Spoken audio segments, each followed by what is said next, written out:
ఇవన్నిటిని కూడా హెల్త్ మీద మేజర్ ఇంపాక్ట్ చేస్తుంది. అండ్ ఫుడ్ హ్యాబిట్స్ కూడా. ఎటువంటి డైట్ తీసుకుంటున్నారు? ఔట్‌సైడ్ ఫుడ్స్ ఇలాంటివి చాలా ఎక్కువ తీసుకుంటున్న వాళ్ళుంటారు. వాళ్ళ మనం ఎన్ని మందులిచ్చినా టెంపరరీగా సెట్ అవుతుంది తప్ప అవి మాన్పించేదాకా సెట్ అవ్వవు. ఇవన్నీ చూసుకోవాలి. సో, ఇది ఫస్ట్ 2 లెసన్స్ యొక్క జిస్ట్. తర్వాత మనం థర్డ్ లెసన్‌లోకి ఎంటర్ అవుదాం.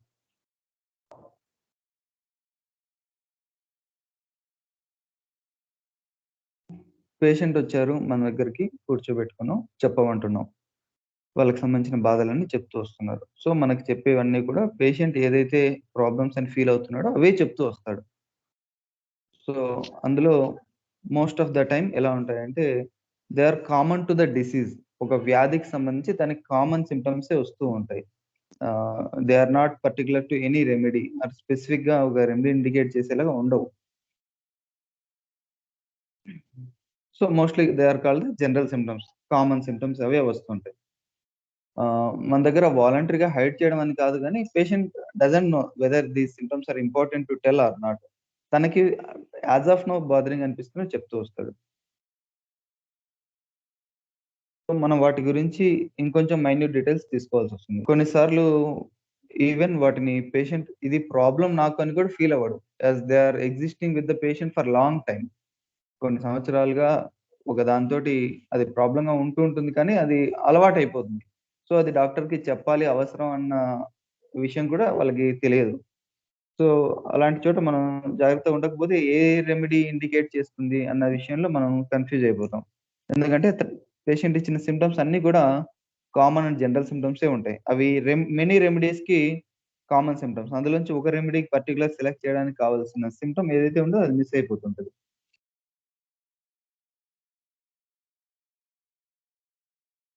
దాని గురించి ఎగ్జాంపుల్ ఇచ్చారు. వాళ్ళు చిన్నవి పెద్దగా సంబంధం లేదు చెప్పాల్సిన అవసరం లేదు అనుకుంటూ ఉంటారు. సో, దీనికోసం ఒక హైపోథెటికల్ కేస్ ఇచ్చారు. పేషెంట్ విత్ ఎ పాలిడ్ ఫేస్ పాలిపోయిన ముఖం, సిక్లీ కౌంటెనెన్స్, టైర్డ్, వీరీ, హెడేక్ ఉందని చెప్తారు. యూరిన్ ప్రాబ్లమ్స్ ఉండొచ్చు. ఇండైజెషన్ ఇంతవరకే ఉన్నాయి డాక్టర్ ఇంకేం లేవని చెప్తారు. సో, డాక్టర్ దానిని బేస్ చేసుకొని డిఫరెంట్ రెమెడీస్ ట్రై చేస్తూ ఉన్నాడు. కొద్ది నెలలు గడిచాయి. పెద్దగా ఇంప్రూవ్‌మెంట్ ఏం రావట్లేదు. మనం ఎక్కడ మిస్టేక్ చేశామని ఫిజిషియన్ ఆలోచించుకుంటున్నాడు. సో, పేషెంట్ మళ్ళీ ఒకానొక విజిట్‌లో గానికి సింప్టమ్ చెప్పాడు. లైక్ ఇట్ మా నా యూరిన్ ఎప్పటికి ఒక స్మెల్ వస్తుంటుంది doctor. It smells like horse urine. ఇలాంటి పాయింట్స్ ఎప్పుడో మధ్యలో చెప్తారు. So, smells like horse urine అని చెప్పినప్పుడు దానికి సంబంధించి వెరీ ఫ్యూ రెమెడీస్ ఉంటాయి. అందులో యాసిడ్ నైట్రిక్ ఒక మెడిసిన్. ఇది మిగతా సింప్టమ్స్ తోటి పోల్చుకుంటే ఎగ్జాక్ట్‌గా మ్యాచ్ అవుతుంది. సో, ఆ రెమెడీ గనక పేషెంట్‌కి ఇచ్చేస్తే అది ప్యూర్‌గా మిగతా సింప్టమ్స్ తోటి కలిపి మొత్తం వ్యాధిని తీసేయగలుగుతుంది. పేషెంట్ ఏం చేస్తారంటే ఇట్లాంటివి మనకి చెప్పాలన్న స్పృహ వాళ్ళకుండదు. Because they are accustomed to that. చాలా రోజుల నుంచి ఆ సేమ్ యూరిన్ స్మెల్ అలాగే చాలా ఇయర్స్ నుంచి వస్తోంది. కాబట్టి ఇది చెప్పాల్సిన అవసరం లేదనుకున్నానంటాడు.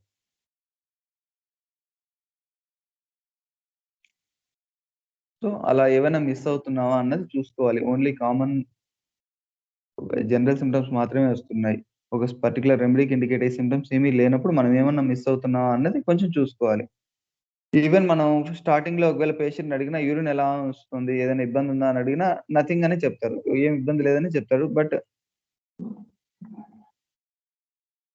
తను ఒక కొద్ది రోజుల తర్వాత అది రివీల్ చేయొచ్చు. లేదా కొద్దిమంది ఇలా స్పెసిఫిక్‌గా మనం అడిగినప్పుడు వాళ్ళని వాళ్ళు ఆహ్, ఆలోచించుకుంటే చెప్పే ఛాన్సెస్ ఉంటాయి. సో, కంప్లీట్ ఎగ్జామినేషన్ విషయంలో ఎక్కడా గూడా ఏ పాయింట్ కూడా మనం మిస్ అవ్వకూడదు. ఏం మిస్ అయినా అందులో మనం ప్రిస్క్రిప్షన్ ఇవ్వడానికి కావాల్సిన సింప్టమ్స్ మిస్ అయిపోతాం. సో, ఇందులో చెప్పినట్లుగా ఎగ్జాంపుల్‌లాగా ఒక కీనోట్ ఇచ్చాడు. ఈ కీనోట్ వల్లనే హోల్ డిసీజ్ తగ్గిపోతుందా అంటే తగ్గదు. ఆ ఇచ్చిన కీనోట్ పట్టుకొని మిగతా సింప్టమ్స్ ఏవైతే ఉన్నాయో అవన్నీ కూడా మ్యాచ్ అవుతున్నాయా లేదా చూసుకోవాలి. అందుకనే కెంట్ మెటీరియల్ మెడికల్ ఇచ్చే ప్రతి చోట ఇఫ్ జనరల్స్ మ్యాచెస్ అని చెప్తుంటాడు. Matching to the remedy. మిగతా ఇండికేటెడ్ జనరల్ ఫీచర్స్ ఏవైతే చెప్తాడో ఒక రెమెడీకి తాలూకు అవి మ్యాచ్ అవుతుంటేనే పనిచేస్తుంది. సో, ఏ పర్టిక్యులర్ సింప్టమ్ ఇచ్చినా, ఏ కీనోట్ సింప్టమ్ ఇచ్చినా దాంతో పాటుగా మిగతావి కూడా మ్యాచ్ అయితేనే మందు పనిచేస్తుంది. లేదు ఓన్లీ కీనోట్ బేస్‌లో ఇది మాత్రమే ఇచ్చామంటే అది ఆ పర్టిక్యులర్ సింప్టమ్ తగ్గించడానికి మాత్రమే పనికొస్తుంది. Not the whole disease. పేషెంట్‌ని క్యూర్ చేయడానికి పనికిరాదు. ఓన్లీ ఒక పర్టిక్యులర్ కీనోట్, ఒక పెక్యులియర్ సింప్టమ్ ఇది దొరికింది కాబట్టి మందేసాం అన్నప్పుడు. అలాంటి విషయంలో కూడా ఆ రెమెడీ మిగతా సింప్టమ్స్‌తో మ్యాచ్ అవుతుందా లేదా అన్నది చూసుకోవాలి.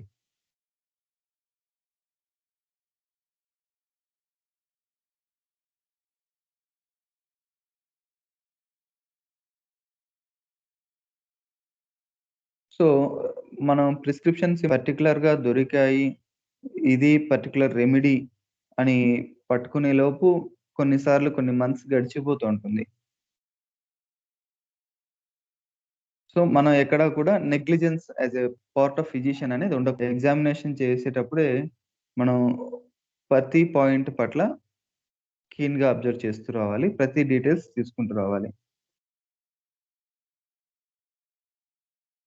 సో, సో, ఇలాంటి కేసెస్‌లో ఏంటంటే పేషెంట్ ఏదైతే కామన్ సింప్టమ్స్ పెద్దగా ఇంపార్టెంట్ లేదు. వై? బికాజ్ వాళ్ళకి దానివల్ల పెద్దగా బాదరింగ్ ఉండదు. దానివల్ల సఫరింగ్ ఉండదు. సో, అట్లాంటి సింప్టమ్స్ చెప్పరు. కానీ మనమే తీసుకోవాలి. మనమే అడిగి తీసుకోవాలి. దీనిలన్నిటి వల్ల ఏమవుతదంటే ఎగ్జామినేషన్ అనేది లెంగ్తీ అవుతది. ఆఫ్‌కోర్స్ టైమ్ టేకింగ్ అనిపిస్తది. కానీ మనం నిజంగా జెన్యూన్‌గా పేషెంట్‌కి న్యాయం చేయాలి, క్యూర్ చేయాలనుకున్నప్పుడు ఇది తప్పదు. టైమ్ తీసుకోవాలంటున్నారు. తర్వాత నెక్స్ట్ ఇష్యూ వచ్చేసి చదువుకున్న వాళ్ళు ఏమాత్రం బయట నాలెడ్జ్, లోకజ్ఞానం లేకుండా ఉన్నవాళ్ళు. వీళ్ళ మధ్య చెప్తూ వస్తున్నాను. మనం అనుకుంటాం వాళ్ళకి బాగా చదువుకొని అన్ని విషయాల పట్ల అవగాహన ఉన్నవాళ్ళు బాగా చెప్తారు అనేసి. వాళ్ళకన్నా కూడా విలేజ్ బ్యాక్‌గ్రౌండ్ నుంచి వచ్చిన వాళ్ళు ఎక్కువగా హ్మ్. బయట పరిస్థితులు గావచ్చు, బయట నాలెడ్జ్ గావచ్చు, వాటికి ఎక్స్‌పోజ్ అవ్వని వాళ్ళు ఒక ఏరియాకి, ఒక పర్టిక్యులర్ లోకల్‌కి పరిమితమైన వాళ్ళు మాత్రమే క్లియర్‌గా వాళ్ళ సింప్టమ్స్‌ని చెప్పగలుగుతారని చెప్తున్నారు. సో, ఏమవుతదంటే చదువుకున్న వాళ్ళు ఎక్కువగా నాలెడ్జ్ గెయిన్ చేసిన వాళ్ళ విషయంలో వాళ్ళ సింప్టమ్స్ చెప్పడంలో కొంచెం బయాస్ ఉంటది. వాళ్ళ సింప్టమ్స్‌ని వాళ్ళు ఇవ్వటంలో ఆహ్, లైక్ ఫాల్స్ మోడెస్టీ అంటారు. అంటే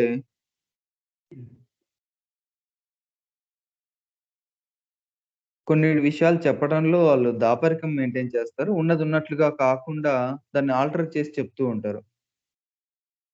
మనం అంటుంటాం కదా! కంపెన్సేషన్ అనేది. ఆ కంపెన్సేషన్ అనేది ఎక్కువగా ఉంటుంటది వీళ్ళలో.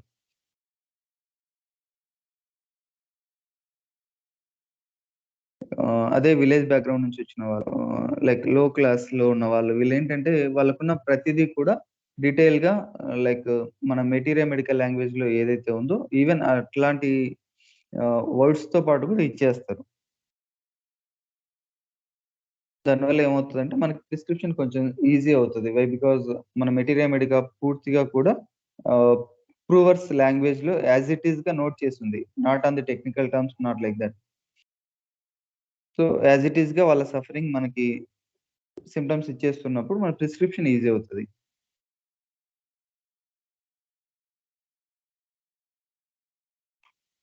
ఈ హై క్లాస్ అని చెప్తున్నామే ఎక్కువగా అవేర్‌నెస్ నుండి వచ్చిన వాళ్ళు, ఎక్కువగా చదువుకున్న వాళ్ళు, డిగ్రీలు ఎక్కువైన వాళ్ళు, వీళ్ళ విషయంలో ఏమవుతదంటే వాళ్ళకి చెప్పాల్సొచ్చినప్పుడు ఆహ్, ఒక పర్టిక్యులర్ డిసీజ్ నేమ్ గాని, ఒక ఈ ప్రాబ్లమ్ డాక్టర్ జలుబుంది. ఇంగంతే. దానికి మించి ఎక్కువ డీటెయిల్స్ అడిగే కొద్దీ వాళ్ళు చెప్పలేరు.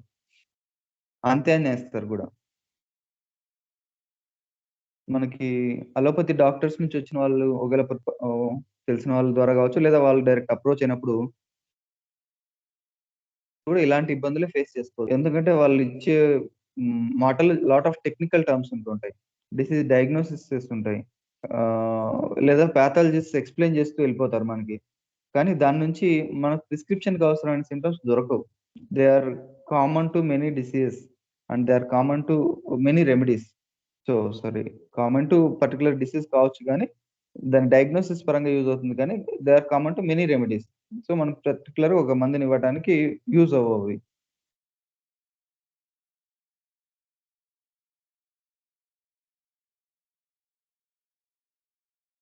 ఆహా! మోర్ థింగ్ వాళ్ళకి చదువు ఎక్కువైపోయింది. లేదా ఎక్కువగా డిసీజ్ గురించి అవేర్‌నెస్ ఎక్కువైపోతుంది. ఆహ్, ఇంకా ఇంకొక క్లాస్ డబ్బులెక్కువగా ఉన్నాయి. ఇలా ఏమవుతుందంటే వాళ్ళు ఒక వ్యాధి ఇంకా వస్తోంది, మొదలవుతోంది, చిన్న సింప్టమ్స్ స్టార్ట్ అయిన వెంటనే డిఫరెంట్ డాక్టర్స్‌ని అప్రోచ్ అయిపోతూ వస్తారు. డిఫరెంట్ ఎగ్జామినేషన్స్ చేపిస్తుంటారు. దీనివల్ల ఏమవుతుందంటే ఫైనల్‌గా తిరిగి, తిరిగి చాలా మంది డాక్టర్స్ దగ్గర తిరిగేసరికి వాళ్ళకంటూ వాళ్ళ వ్యాధి గురించి అవగాహన ఎక్కువైపోతుంది. వ్యాధి గురించి అవగాహన అన్నప్పుడు ఈ పర్టిక్యులర్ వ్యాధి, ఈ వ్యాధి, దీనికి ఈ పేరు. ఇంకో డాక్టర్ దగ్గరికి పోయినప్పుడు లేదు, లేదు అది కాదు ఇంకో ఇది ఈ ఈ పలానా వ్యాధిది. సో, అలా డాక్టర్స్‌ని మార్చి వాళ్ళ కేస్‌ని చాలా మందులు వాడేసి కేస్ డిస్టర్బ్ అయిపోతుంది. వ్యాధికి సంబంధించి చాలా నామన్‌క్లేచర్ వచ్చేస్తాయి. పేర్లొచ్చేస్తాయి. మన దగ్గరికి పట్టుకొచ్చేసరికి చాలా పెద్ద బండిల్ టెస్ట్ రిపోర్ట్సే పట్టుకొస్తారు. మనం అవి చూడడానికి 20 మినిట్స్, హాఫ్ అన్ అవర్ పట్టేసేంతగా. సో, వీళ్ళ విషయంలో ఇలా వాళ్ళ డిసీజ్ తాలూకు ఒరిజినల్ నేచర్ ఏదైతే ఉందో, అది మనకి ప్యూర్‌గా ఎక్స్‌ప్రెస్ అవ్వదు. అవి పూర్తిగా ఆల్టర్ అయిపోతూ ఉంటాయి. పేషెంట్ మనకు ప్రెజెంట్ చేయడం గూడా వ్యాధి పేర్లతోటి ప్రెజెంట్ చేస్తాడు తప్ప, తన సింప్టమ్స్ ఆ వ్యాధి తాలూకు పర్టిక్యులర్ సింప్టమ్స్ దాన్ని ఆహ్, డిఫరెన్షియేట్ చేసే సింప్టమ్స్ చెప్పలేకపోతారు.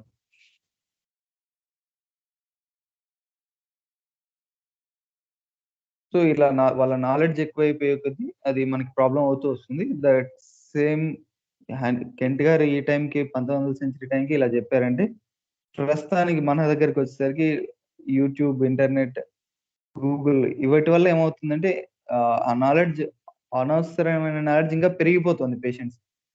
సో, వాళ్ళు మనకొచ్చిన తర్వాత వాళ్ళ వ్యాధి గురించి, వాళ్ళ డయాగ్నోసిస్ గురించి మనకింకా కొంచెం ఎక్స్‌ప్లెయిన్ చేస్తూ వస్తుంటారు. In terms of technical terms. అంతే తప్ప మనం మందివ్వడానికి గాను ఏం ఉపయోగపడతాయన్నవి వాళ్ళకి తెలియచెప్పాలని సో, అక్కడి నుంచి డీవియేట్ అయిపోతూ వస్తుంటారు. ఎంతసేపు మాట్లాడినా దాని గురించి ఇంకా ఎక్స్‌ప్లెయిన్ చేస్తూ వెళ్ళిపోతూనే వస్తారు. సో, వాళ్ళు ఎక్కడెక్కడైతే ఏ నాలెడ్జ్ గ్యాదర్ చేసుకున్నారో అదంతా గూడా మన ముందు పెట్టేస్తుంటారు. అవి మనకి మందివ్వడానికి పనికిరావు. దాన్లన్నిటిని పక్కకు దాంట్లో నుంచి మనం ఇలాంటి వాళ్ళతో డీల్ చేసేటప్పుడు ఒకటి ఓపిక ఉండాలి. తర్వాత వాళ్ళని జాగ్రత్తగా అవన్నిటిని వింటున్నట్లుగానే ఉంటూ, దాని నుంచి డీవియేట్ చేస్తూ వాళ్ళ ఒరిజినల్ సింప్టమ్స్ ఏవున్నాయో, ఒరిజినల్ వ్యాధి తాలూకు సింప్టమాటాలజీ ఏవున్నాయో వాటిని తీసుకోగలగాలి.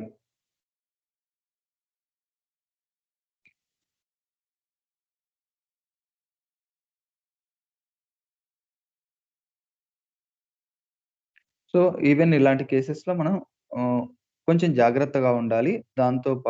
పేషెంట్‌తో ఎలా డీల్ చేయాలి అనే టాక్టిక్స్ కూడా ఉండాలి. వాళ్ళని ఒకవేళ ఇది కాదు నాకిది అవసరం లేదు, ఇలాంటి మాటలు ఏవైనా స్టార్టింగ్‌లోనే చెప్పేసామంటే వాళ్ళకి ఇరిటేషన్ వచ్చేసి, ఈ డాక్టర్‌కి ఏమి తెలీదనుకోని వెళ్ళిపోయే అవకాశాలు కూడా ఉంటాయి అని చెప్పారు కెంట్ గారు. They are so slippery. ఈజీగా ఇరిటేట్ అయ్యి వెళ్ళిపోతారు. సో, వాళ్ళని డీల్ చేసేటప్పుడు వాటిని వింటున్నట్లుగానే వింటూ, దాంతో పాటుగా అవి నిదానంగా పక్కకి నెట్టేస్తూ మనకేవైతే సింప్టమ్స్ అవసరమైతే అవన్నీ కూడా గ్యాదర్ చేసుకొని ప్రిస్క్రైబ్ చేయాలి.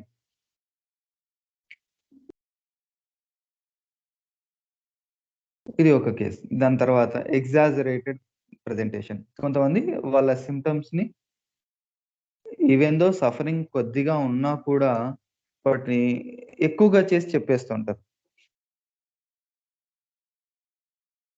అలా చెప్పడం వల్ల డాక్టర్ ఇంకొంచెం బాగా చూస్తాడేమో, ఇంకొంచెం మంచి మందిస్తాడేమో. డాక్టర్ ఈ బాధ చాలా ఎక్కువగా ఉంది డాక్టర్. దీనికి అర్జెంట్‌గా తగ్గిచ్చేసేయాలి. చాలా పెద్ద మందియ్యండి. ఈవెన్ మనకే సజెస్ట్ ఇస్తుంటారు. ఆహ్, హై డోసెస్ వాడండి డాక్టర్ ఏం పర్వాలేదు. నా బాడీకి ఏం కాదు తట్టుకుంటది నేను. ఇలా చెప్తూ ఉంటారు. సో, ఇది కామన్‌గా ఐరిష్ పీపుల్‌లో చూస్తుంటామని కెంట్ గారు చెప్పారు. అలాంటి వాళ్ళు మన దగ్గర కూడా చాలా మంది తగులుతూ వస్తారు. Day to day practice set చేసిన తర్వాత వాళ్ళకేదైతే సఫరింగ్ ఉందో even though that is not bothering much వాటిని ఎక్కువగా చేసి చెప్తూ ఉంటారు. దానివల్ల డాక్టర్ ఇంకొంచెం కేర్ తీసుకుంటాడు. ఇంకొంచెం మంచి మందులిస్తాడు అన్న ఉద్దేశ్యంతో అలా చేస్తూ ఉంటారు. అలా కాకుండా ఇంకొక గ్రూప్ ఆఫ్ పీపుల్ ఉంటారు. వాళ్ళు ఒరిజినల్‌గా వాళ్ళ నేచరే సెన్సిటివ్ నేచర్. సో, ఏ చిన్నదొచ్చినా ఆళ్ళు తట్టుకోలేరు. అంటే ఇందాకటి వాళ్ళ కావాలని ఎక్కువ చేయడం కాకుండా, వీళ్ళేంటంటే ప్రతి చిన్న సఫరింగ్‌ని ఎక్కువగా ఫీల్ అవుతూ ఉంటారు. బాడీలో వచ్చే ప్రతి చిన్న చేంజ్ కూడా మనకు చెప్తూ వచ్చేస్తుంటారు. అది చిన్న పింపుల్ దగ్గర నుంచి, వార్ట్ దగ్గర నుంచి కావచ్చు. లోపల నిజంగా సఫర్ అవుతున్న వాటి వరకు ప్రతీది గూడా మైన్యూట్ డీటెయిల్స్ ఇచ్చేస్తూ వెళ్ళిపోతూ ఉంటారు. ఎక్కువగా చెప్పిన వాళ్ళతోటి కూడా మనకు సమస్యొస్తుంది. ఏంటంటే మనం ప్రిస్క్రిప్షన్ దేని మీద బేస్ అవ్వాలి?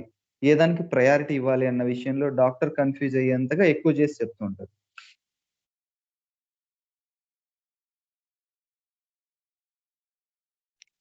ఇలాంటి వాళ్ళ విషయంలో ఏం చేయాలి?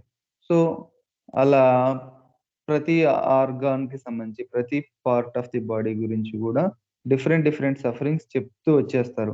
ప్రతిది గూడా యాస్ ఆఫ్ నౌ వెంటనే తగ్గిపోవాలి. ఇది ఇంత ఇబ్బంది పెడుతుంది నన్ను అనేలాగా చెప్తూ వస్తారు. మనం ఒక మందు ఇచ్చాం. దాని తర్వాత నెక్స్ట్ ఫాలో అప్‌లో వచ్చారు. సో, ఆ రోజు అడిగినా కూడా మళ్ళీ అన్నీ జెప్పేస్తారు. మొత్తంగా చెప్తుంటారు. సో, ఇలాంటి వాళ్ళ విషయంలో మనం ఏం చేయాలి? ద ఫస్ట్ థింగ్ వాళ్ళు చెప్తున్న దాన్ని మనకి ఫస్ట్ విజిట్‌లో పెద్దగా అర్థం అవ్వదు. ఇలా ఎక్కువ చేసి చెప్తున్నారు. అన్నీ ఇంత ఇబ్బంది పెడుతున్నాయని మనం మేబీ ఇది నిజమే అనుకోవచ్చు. కానీ 2, 3 విజిట్స్ అయిన తర్వాత మనకు అర్థం అవుతది. సో, ఈ ఎగ్జాజరేట్ చేసి చెప్పటం, ఈ హైపోకాండ్రియాస్, హిస్టీరికల్ నేచర్ ఇదంతా కూడా ఒక సింప్టమ్ లాగా కన్సిడర్ చేసుకోవాలి. So, tendency to exaggerate their symptoms is దాన్ని కూడా మనం ఒక సింప్టమ్‌గా కన్సిడర్ చేసుకొని మనం ఇచ్చే మందులో మనం ప్రిస్క్రైబ్ చేసే రెమెడీలో ఇది కూడా ఇంక్లూడ్ అయ్యేలాగా చూసుకోవాలి. Even that is to be first priority. చేసిన చేసేవాళ్ళైతే ఆ ఎగ్జాజరేషన్ టెండెన్సీ‌నే ఫస్ట్ సింప్టమ్‌గా తీసుకోవాలి. దాని తర్వాత మిగతా సింప్టమ్స్‌కి ప్రిఫరెన్స్ ఇవ్వాలి.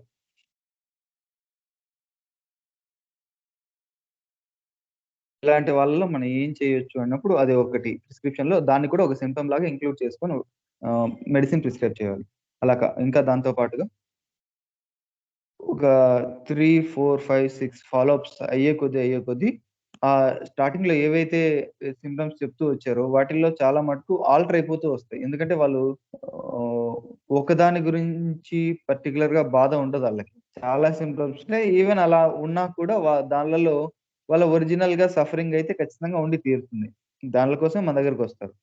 వాటితో పాటుగా మిగతావన్నీ గూడా కలగలిపి చెప్పేస్తుంటారు. సో, రిపీటెడ్ ఫాలో అప్స్ అయ్యే కొద్దీ ఆహ్, ఏవైతే కామన్‌గా సింప్టమ్స్ వస్తున్నాయో, ఫస్ట్ నుంచి ఇప్పటిదాకా ఏవైతే చెప్తున్నాడో అవి మాత్రమే తన ఒరిజినల్ సఫరింగ్. మిగతావన్నీ గూడా నిజంగా చిన్న చిన్న బాధలు అవి వచ్చేస్తుంటాయి, వెళ్ళిపోతూ ఉంటాయి. ఈవెన్ మందివ్వకపోయినా అవంతకవే టైమ్ టు టైమ్ తగ్గిపోతూ ఉంటాయి. సో, అలా మారిపోయే దాన్ని మనం నెగ్లెక్ట్ చేసేయొచ్చు. దాన్ని పక్కకు పెట్టేసేయొచ్చు. ఏవైతే కంటిన్యూ‌గా ఫస్ట్ డే 1 నుంచి ఇప్పటిదాకా కూడా చెప్తూ వస్తున్నాడో, వాటిని మనం లిస్ట్ ఔట్ చేసుకోవాలి. ప్రిస్క్రిప్షన్‌లో వాటికి మోర్ ప్రయారిటీ ఇవ్వాలి. దీనికోసం మనకి ఏం అవసరం అవ్వాలంటే పేషెన్స్ అనేది కావాలి. సహనం. ప్రతిసారి చెప్తున్న మొత్తం లిస్ట్ ఆఫ్ సింప్టమ్స్‌ని నోట్ డౌన్ చేసుకుంటూ రావాలి. తప్పదు ఇలాంటి వాటిలో అని చెప్తున్నారు. అలా చేసుకున్నప్పుడే మనం ముందు దాటికి, ఈ వాటికి ఇప్పుడు చెప్పిన వాటికి కంపేర్ చేసుకుంటే, ఆ రిపీట్ అవ్వనివి ఏవైతే ఒకసారి ఆ విజిట్ వరకు చెప్పేసి వదిలేస్తున్నాడో, వాటిని మనం పక్కకు పెట్టేసేయొచ్చు.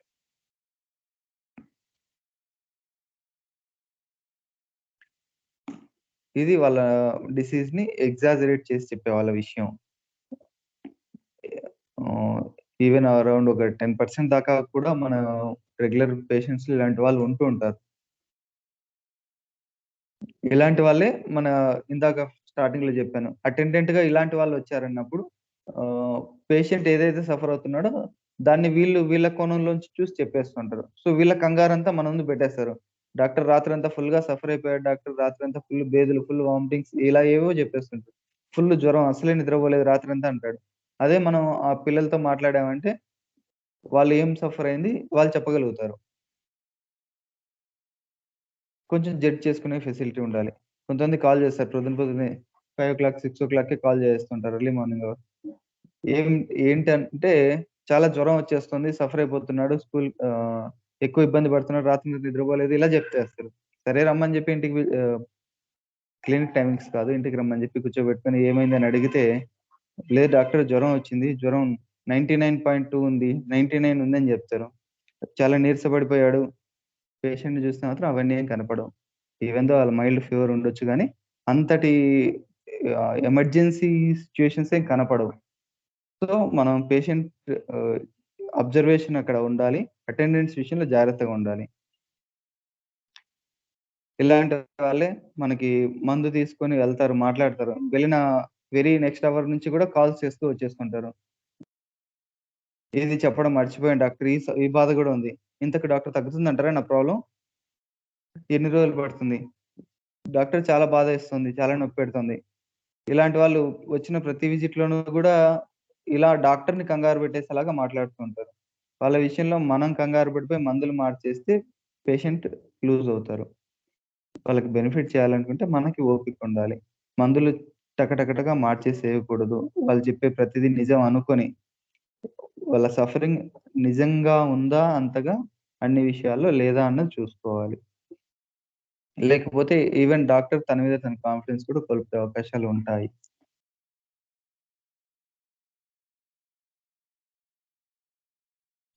నెక్స్ట్ కేటగరీ ఆఫ్ పేషెంట్స్ వచ్చేసి లేజినెస్, ఇండోలెంట్. వాళ్ళకి వాళ్ళు అబ్జర్వ్ చేసుకోవడానికి బద్ధకం. ఇలాంటిదే ఇంకొకరు మతిమరుపు, ఫర్గెట్‌ఫుల్‌నెస్ ఉన్నా కూడా. మన దగ్గరకొచ్చి కూర్చుంటారు. వాళ్ళు చెప్పాలనుకున్నది ఏదో ఒకటి చెప్తారు. ఇంకా చెప్పాలనుకుంటారు గానీ మర్చిపోతారు. లేదా ఒక ఎపిసోడిక్ డిసీజెస్ ఒక మంత్‌లో ఒక ఆగి ఆగి వస్తున్నాయి. లైక్ హెడేక్ కావచ్చు ఇలాంటివి, మైగ్రేన్ లాంటివి అనుకుందాం. సో, ముందుతో పోల్చుకుంటే ఇప్పుడెలా ఉంది? ఆళ్ళు అబ్జర్వేషన్ చేయలేరు. ఒకటి చేయడానికి బద్ధకం కావచ్చు, లేదా చేసినా మర్చిపోవచ్చు. సో, మన దగ్గరికొచ్చినప్పుడు ఇంప్రూవ్‌మెంట్ ఏముందంటే ఏం లేదని చెప్తూ ఉంటారు. ఇలాంటి కేసెస్‌లో వాళ్ళని టైమ్ టు టైమ్ నోట్ చేసుకోమని చెప్పాలి. ఈసారి ప్రాబ్లమ్ వచ్చినప్పుడు ఎలా ఉందన్నది నోట్ చేసి పెట్టుకోండి. సో దట్ ఇక్కడికొచ్చినప్పుడు మీరు చెప్పగలుగుతారు క్లియర్‌గా అన్నది. లైక్ అర్టికేరియల్ ర్యాషెస్ ఉంటాయి. ఎపిసోడిక్‌గా వస్తూ ఉంటాయి. 3, 4 డేస్‌కొకసారి లేదా వీక్లీ వన్స్ వస్తుంటాయి. లేదా మైగ్రేన్ హెడేక్స్ కావచ్చు. ఆహ్, ఫీమేల్స్‌లో అయితే మెన్‌స్ట్రువల్ టైమ్‌లో ఉన్న సఫరింగ్స్ కావచ్చు. సో, ఇలాంటివన్నీ ఆ టైంలో వాళ్ళు సఫర్ అయినప్పుడు నోట్ చేసి పెట్టుకుంటే వాళ్ళకి క్లియర్‌గా ఉంటది. దాన్ని ప్రీవియస్ ఎపిసోడ్స్ తోటి కంపేర్ చేసుకొని చెప్పగలుగుతారు. అలా లేకుండా ముందు రికార్డ్ ఏం లేకుండా వాళ్ళు డైరెక్ట్‌గా మన దగ్గరకొచ్చి కూర్చున్నప్పుడు డి క్లియర్‌గా చెప్పలేరు. ఎయిదర్ తగ్గలేదని చెప్తారు, లేదా తగ్గింది బావుందనే చెప్తారు తప్ప మనకి క్లియర్‌గా ఈ మందు ఏం పని చేసిందన్న విషయంలో చెప్పలేకపోతారు. అలాంటి వాటి కోసమే కెంట్ గారు ఏం చెప్పారంటే, అప్పటిదప్పుడు నోట్ చేసుకోవాలి. ర్యాషెస్ వచ్చాయనుకుంటే ఎలా ఉంది? ఎక్కడ వస్తున్నాయి? వాటిలో సింప్టమ్స్ ఏమున్నాయి? అది ఆ టైమ్ ఆఫ్ సఫరింగ్ అప్పుడే రాయమని చెప్తున్నారు.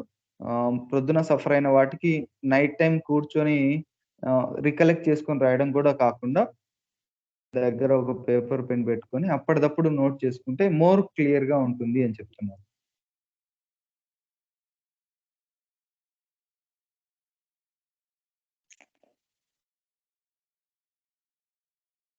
సో, ఈ indolence and forgetfulness they are become obstacles to get the clear picture of the disease. So, వాటి పట్ల డాక్టర్ అవగాహన కలిగి ఉండాలి. పేషెంట్‌కి అడ్వైస్ ఇవ్వాలి. దాని నుంచి ఒక క్లియర్ పిక్చర్ తీసుకునే ప్రయత్నం చేయాలి. తర్వాత next category false modesty and shame. సిగ్గుపడేవాళ్ళు. Shy people.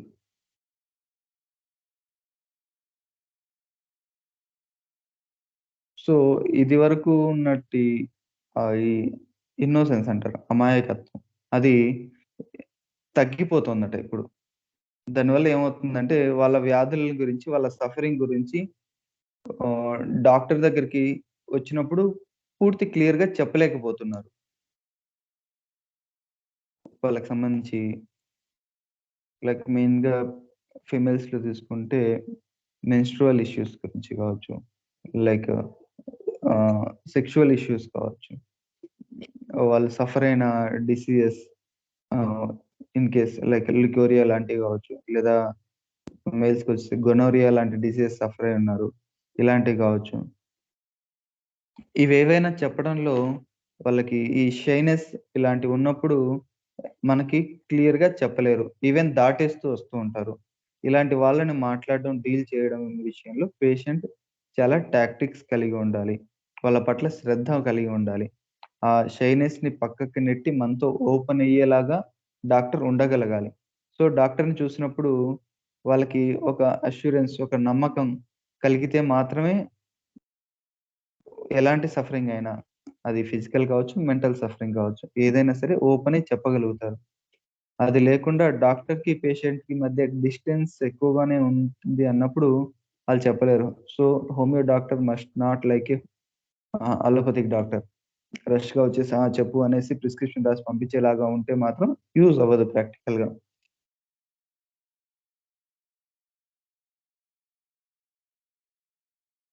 So, gonorrhoea, sexual infections, any STDs, sufferings related to genitals. At first visit women feel embarrassed. So, వాళ్ళు చెప్పలేరు. 2, 3 విజిట్స్ దాకా వెయిట్ చేయాల్సొస్తుంది. పేషెంట్ కంఫర్టబుల్‌గా మనతో ఫ్రీగా మాట్లాడడానికి అనుగుణంగా మనం చేసుకోవాలి. It is the doctor's accomplishment to put bashful patient at ease. So, ఇలా ఆహ్, సిగ్గుపడే స్వభావం, ఓపెన్‌గా చెప్పుకోలేని స్వభావం ఉన్న వాళ్ళతో డాక్టర్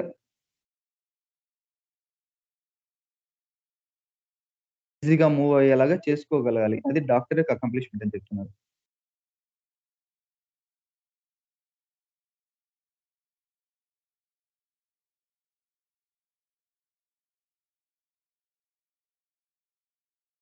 సో, దీనికోసం డాక్టర్‌కి ఉండాల్సిన క్వాలిటీస్ ఇస్తున్నారు. Physician should have uncommon share of circumspection and tact. So, doctor వీటిని పరిశీలించే విషయం గావచ్చు. వాటి పట్ల కొంచెం అవేర్‌నెస్ డాక్టర్‌కి ముందు అవేర్‌నెస్ ఉండాలి. అది కామన్ బయట సొసైటీలో ఉన్నట్లుగా కాకుండా, మిగతా జనాల్లాగా కాకుండా, హోమియో డాక్టర్ ఇలాంటి వాటిని తీసుకోవడానికి, పేషెంట్ నుంచి రాబట్టుకోవడానికి మోర్ టాక్టిక్స్ అవసరం అవుతున్నాయని చెప్తున్నారు.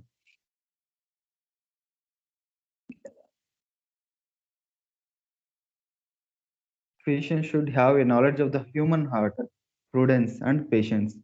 సో, ఆహ్, అవతల వారి మనస్తత్వం అర్థం చేసుకోగలగాలి డాక్టర్. అతను మాట్లాడుతున్న తీరుని బట్టి, ప్రెజెంట్ చేస్తున్న విధానాన్ని బట్టి, సో, ఆ పేషెంట్ ఏ కేటగరీలోకొస్తాడు? ఎలాంటి వ్యక్తి ఇతను? సో, అన్నది ముందు డాక్టర్ అవగాహన చేసుకోవాలి. అతని ఆహ్, బ్యాక్‌గ్రౌండ్‌లో సఫరింగ్స్ ఏమై ఉండొచ్చు? ఇలాంటి వాటి పట్ల గూడా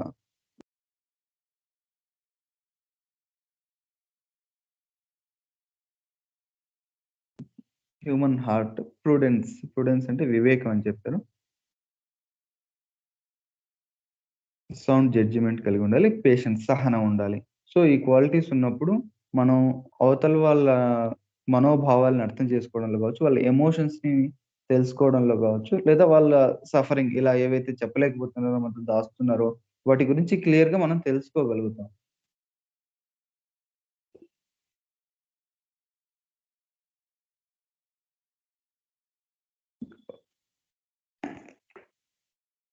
so, analogy of the human heart, prudence and patience are required to be enable himself truth and complete image of disease in all its details.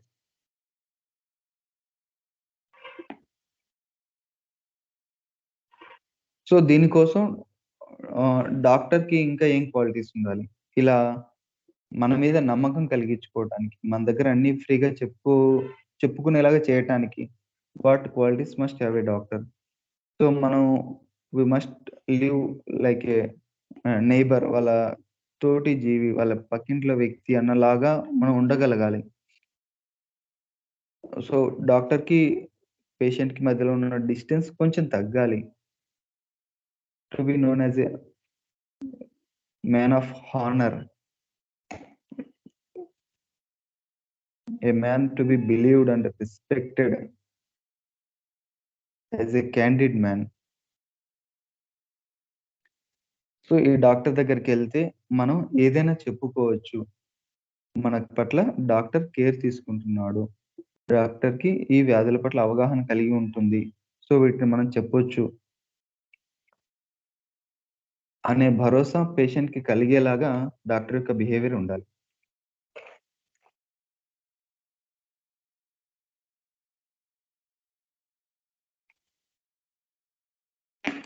సరే, ఇంకా ఏం ఉండకూడదు ఒక డాక్టర్‌కి. సో, ఇవన్నీ కూడా హానిమన్ చెప్పినట్లుగా కెంట్ ఇందులో కోట్ చేశారు. ఇందాక ఉండాల్సినవి చెప్తున్నాను. ఇవి ఉండకూడని క్వాలిటీస్. Carelessness, levity, laziness. 3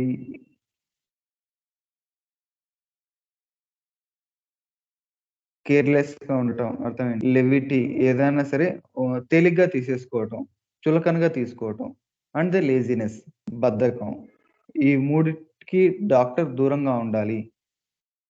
అది ఒక పేషెంట్ విషయంలో గావచ్చు, లేదా ఒక మెడిసిన్‌ని అర్థం చేసుకునే విషయం అది చదువుకునేటప్పుడు. ఇలా కేర్‌లెస్‌గా కాకుండా, తేలిగ్గా తీసుకోవడం కాకుండా, బద్ధకంగా కాకుండా ఉన్నప్పుడే పేషెంట్‌ని సరిగ్గా అర్థం చేసుకోగలుగుతాడు. లేదా తను చదువుకునేటప్పుడు ఒక మందుని క్లియర్‌గా అర్థం చేసుకోగలుగుతాడు. అప్లికేషన్‌లో ఈ పేషెంట్ గురించి తెలుసుకున్న విషయం మెడిసిన్‌కి అప్లై చేసే విషయంలో కూడా success అవ్వగలుగుతాడు. This carelessness, levity, and laziness will prevent physician from going into such a state of homeopathy as he will enable to him to grasp the materia medica to be conversant with his science. So, ఇవి మనం materia మెడికాని అర్థం చేసుకోవడంలో కూడా మనకి ఒక అడ్డంకిగా మారిపోతాయి. ఈ కేర్‌లెస్‌నెస్, లేజినెస్ అండ్ లెవిటీ అన్నవి ఉండటం అనేది. సో, మందులు మనకి పూర్తిగా లేదా మందులన్నప్పుడు నేచర్ మనకి పూర్తిగా అర్థం అవ్వాలి. అవి మన ద్వారా పని చేయాలి అన్నప్పుడు, మనం ఈ 3 క్వాలిటీస్‌ని వదులుకోవాలి. అలా ఉన్నప్పుడు మాత్రమే హోమియోపతిని సరిగ్గా అవగాహన చేసుకోగలుగుతాం. మందుల్ని సరిగ్గా అవగాహన చేసుకోగలుగుతాం. పేషెంట్‌ని సరిగ్గా అవగాహన చేసుకోగలుగుతాం. నెక్స్ట్ వచ్చేసి knowledge of the human heart. ఇందాక చెప్పారు కదా! హ్యూమన్ హార్ట్ ఉండాలని. సో, హ్యూమన్ హార్ట్ కలిగి ఉండటం. ఒక వ్యక్తిగా ఆహ్, ఇంకొకరి హృదయాన్ని తెలుసుకోవడం. అది ఎలా సాధ్యపడుతుంది అన్నప్పుడు, దానికి హానిమన్ గారిచ్చిన మార్గం, ముందు మన గురించి మనం తెలుసుకోవాలి. ఇంట్రోస్పెక్షన్. ఇది చాలామంది గుడ్ పర్సన్స్ అయ్యుంటారు సొసైటీలో. కానీ, ఆ గుడ్ పర్సన్స్ అయినప్పటికీ, ఈ గు గుడ్ హ్యూమన్ హార్ట్ కలిగి ఉండలేరు అని చెప్తున్నారు.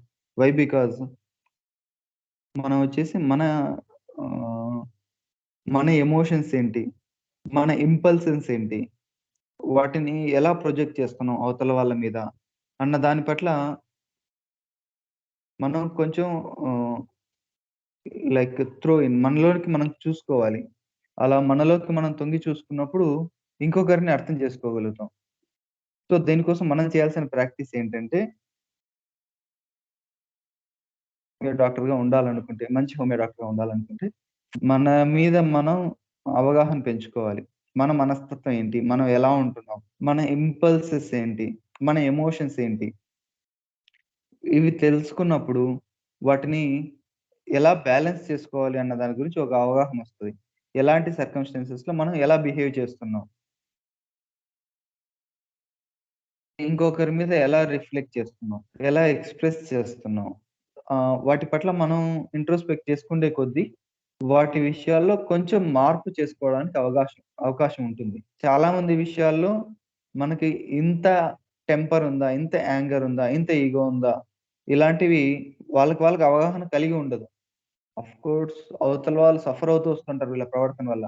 కానీ ఇది మనలో ఉంది అన్న విషయం కూడా వాళ్ళకి అవగాహన రాదు. దానికోసం మనం చేయాల్సింది ఇది సెల్ఫ్ వర్క్ చేసుకోవాలి.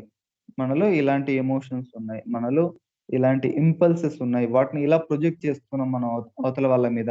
సో, మనం వీటిని ఎలా బైపాస్ చేయాలి? సో, వాటి గురించి మనం ఫస్ట్ అవేర్‌నెస్ వచ్చినప్పుడు దాని గురించి ఏం చేయొచ్చనేది నెక్స్ట్ ఒస్తుంది.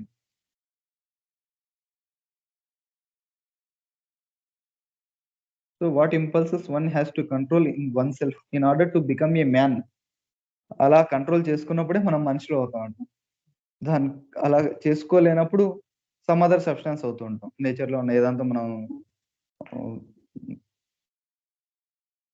యానిమల్ నేచరా, ప్లాంట్ నేచరా ఏం కలిగి ఉన్నామో మనలో సో, దాంతోటి ఐడెంటిఫై అవుతూ వస్తూ ఉంటాం.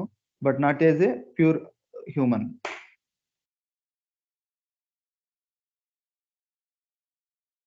If one do not control these inner impulses, emotions, he will become man of unworthy of respect.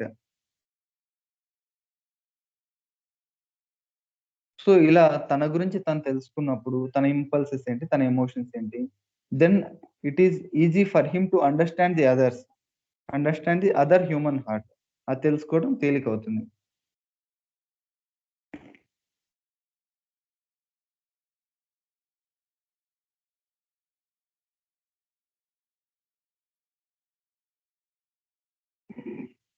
So, one well acquainted with this human heart that he has sympathy and know what constitute the language of affections. అలా తెలుసుకున్నప్పుడు, తన గురించి తను తెలుసుకున్నప్పుడు, అవతల వాళ్ళు మాట్లాడుతున్న దాంట్లో, వాళ్ళ సఫరింగ్ ఏంటి, వాళ్ళ ఎమోషన్స్ ఏంటి, వాళ్ళ అఫెక్షన్స్ ఏంటి, ఇవన్నీ కూడా తను ఈజీగా తెలుసుకోగలుగుతాడు. సో, కంక్లూజన్ వచ్చేసి to be a good homeopath we have to become good human being first. So, మొదట మనం మంచి హ్యూమన్ బీయింగ్‌గా మారగలిగినప్పుడు, దెన్ ఆటోమేటిక్‌గా మనం మంచి హోమియోపతిగా ఉండగలుగుతాం. దానికోసం మనం వదిలించుకోవాల్సినవి ఈ కేర్‌లెస్‌నెస్, లెవిటీ, లేజినెస్ ఏదాన్ని తేలిగ్గా తీసుకునే స్వభావం ఉండకూడదు. బద్ధకం ఉండకూడదు. చదువుకునే విషయం, మందుల గురించి తెలుసుకునే విషయం, పేషెంట్ గురించి తెలుసుకునే విషయంలో. అలాగే మంచి హృదయం కలిగి ఉండాలి. అవతల వాళ్ళని అవగాహన చేసుకునే హృదయం కలిగి ఉండాలి. ఇవి ఉన్నప్పుడు మనం ప్రాక్టీస్‌లో సక్సెస్ అవ్వగలుగుతాం. ఇవి లేకుండా ఎంత నాలెడ్జ్ ఉన్నా అది పేషెంట్‌కి కంప్లీట్‌గా బెనిఫిట్ చేయలేము. So, up to this is the third lesson. దాని తర్వాత ఉన్నది నెక్స్ట్ ఫోర్త్ లెసన్. ఆహ్, ఈ సీరీస్‌లో లాస్ట్ లెక్చర్ ఇది. సో, మన దగ్గరకొచ్చే పేషెంట్‌లో 2 రకాల డిసీజెస్ కోఎగ్జిస్ట్ అయ్యున్నాయి. Then it is important to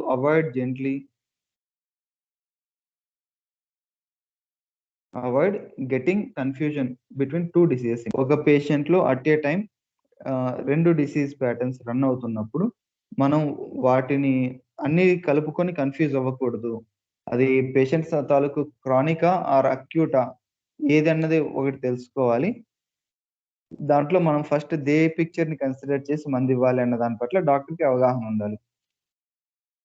మనం యాస్ ఎ హోల్‌గా అన్నీ తీసేసుకొని, అన్నీ కలుపుకొని దాన్ని బట్టి మందివ్వాలని ట్రై చేస్తే ఫెయిల్యూర్స్ ఎదురవుతాయి.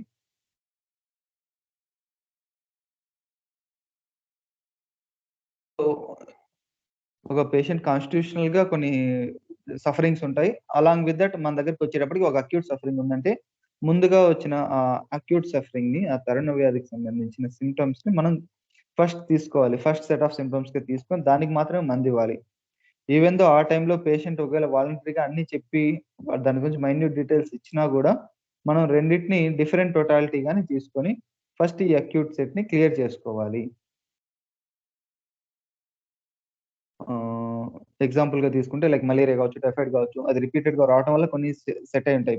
కొన్ని లైక్ దాని తాలూకు వీక్‌నెస్ కావచ్చు, ఆకలి లేకపోవడం గావచ్చు. లేదా ఒక ఇంజ్యూరీ అయింది. ఒక ఫ్రాక్చర్ అయింది. దాని తర్వాత నుంచి కొన్ని సింప్టమ్స్ ఒక పెయిన్ అలా నిలబడిపోయింది. ఒక స్ప్రెయిన్ అయింది. ఒక బెనకడం ఇలా. దాని తర్వాత నుంచి ఒక సింప్టమ్ ఉండిపోయింది. సో, ఇలాంటి వాటిని ఒక సెపరేట్ సెట్‌గా తీసుకోవాలి మనం. పేషెంట్ కాన్స్టిట్యూషన్‌లో మిక్స్ అప్ చేయకుండా ఫస్ట్ వాటిని క్లియర్ చేసేసుకోవాలి.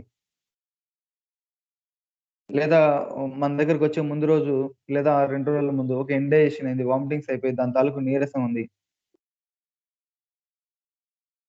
ఫస్ట్ వాటిని క్లియర్ చేసేసుకోవాలి. వాటికి మందిచ్చేసి అది క్లియర్ అయ్యాక నెక్స్ట్ పిక్చర్‌కి సంబంధించి మందివ్వడం నేర్చుకోవాలి.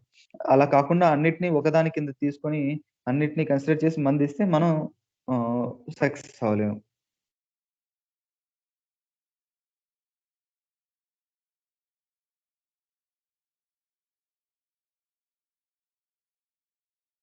History of typhoid, malaria, measles, etc. This comes under acute miasms. Do not take it under chronic miasmatic state. So వాటిని ఫస్ట్ క్లియర్ చేసేసి దాని తర్వాత అండర్లయింగ్ నెక్స్ట్ ఏమున్నది, క్రానిక్ డిసీజ్ ఏం రన్ అవుతుంది అనేది చూసుకోవాలి.